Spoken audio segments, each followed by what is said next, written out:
G'day Australia, Tim Dwyer here again. Hey, thank you for tuning in. I do appreciate it. I've got a couple of messages I really do want to get out. They're going to be short, sharp and shiny. I'm not here for a long time. I'm here for a good time.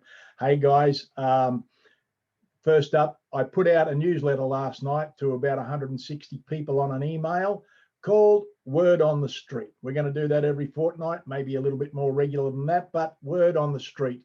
And if they won't let me talk on social media, they will not be silenced. We'll go to the old tech, which is email, and those people can email it, and those people can email it, and they can letterbox drop it, and they can do all sorts of stuff. So word on the street. Point one. Next point. Here we go again. Victoria into a hard lockdown. You know, Daniel Andrews, there is no words in the English language that are severe enough and foul enough and descriptive enough to describe what sort of absolute lowlife this ex-drug dealer is. What do you mean ex-drug dealer? Oh, you want to check out and see where he worked as a young fellow and whose hot dog stands he worked on outside the clubs in Melbourne and what they actually sold out of those hot dog stands. He doesn't like talking about it, perhaps, but you want to ask him one day. Anyway,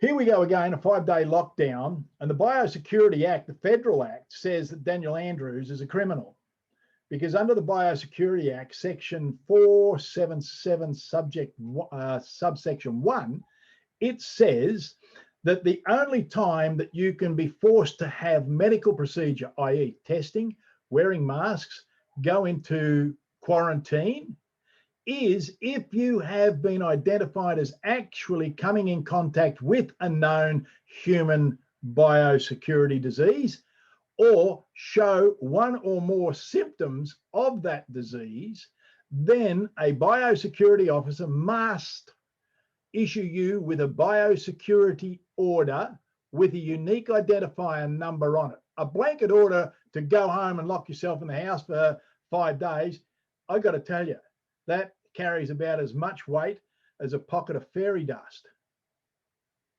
At law, that has no weight. Nicholas Spurrier here in South Australia, they tried it on over here. Poof! The health ministers all over the country are doing it. And unfortunately, you've got the police who, when they go into this state of emergency, the police are acting as a private army, not a legitimate police force, and they know it, and they like it. And all this, look, Western Australia got hit last week. Now it's Victoria's turn. Soon it'll be South Australia's turn. And all this is done to drive fear, to get MAD DOG Morrison's vaccine over the bump, to create enough fear in the society to accept it. You ring up Pfizer's hotline and go through the process there. They will tell you on their hotline that their vaccine, their COVID-19 vaccine, has not been approved by the FDA in any way. It is available for emergency use. That's why every bloody state is turned into a state of emergency so as they can get this vaccine through. Isn't that interesting? We don't have the numbers. There's no deaths. There's no science. So mathematically, we don't equate to an emergency. Scientifically, we don't equate to emergency. They have this new phantom version of this thing now they're talking about, which they can't produce, but it's out there. Well, you've got to be careful. You might get it. It runs fast, right? To continue the state of emergency in every state until Mad Dog Morrison gets his vaccine up. And it is untested, untrialed. You are the trial. Now, if you want to take a vaccine, I don't care. If you think I'm anti-vaccine, good on you. I could be pro-vaccine here, anti-vaccine there, because this thing is not a vaccine. It is a gene technology.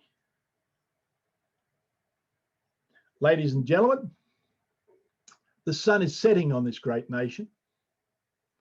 And these supposed people in authority are literally so far outside the law, they have no allegiance to you or this country. They have been bought and paid for. Every single one of them have been bought and paid for. Make no mistake about it.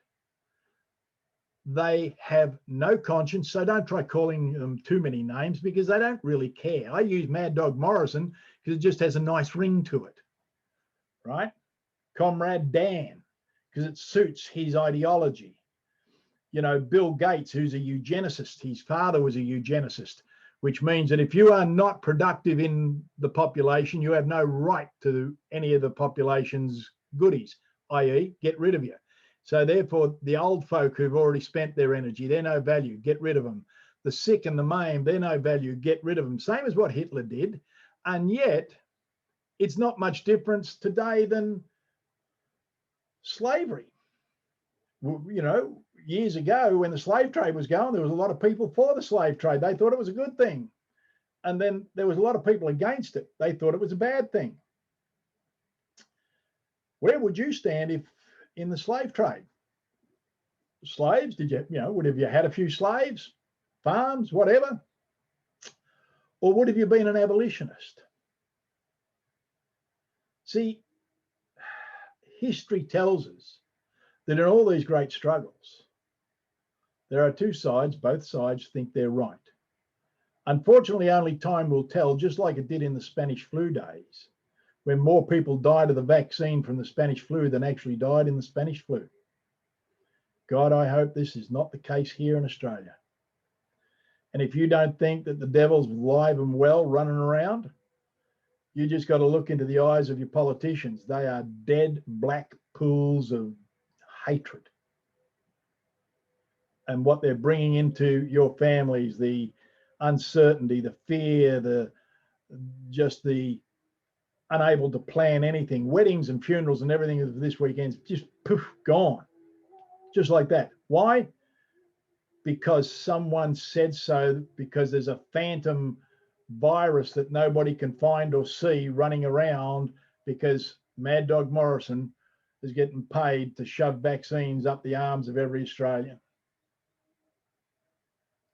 You know, I'm getting a bit old for this, but there comes a day when I make a decision that whatever energy and life force I've got left, I will use it to bring criminals to justice and let justice be painful. Because I don't think there's a punishment big enough to fit the crimes that these people are doing. Ladies and gentlemen, my name's Tim Dwyer. I'm out of here. I got a Friday night to attend to, and don't let the sun set on this great nation. Stand up, push back, get to know your rights, get to know your law, and smack them in the head with their own laws. I'll speak to you all a little bit later. Have a good weekend.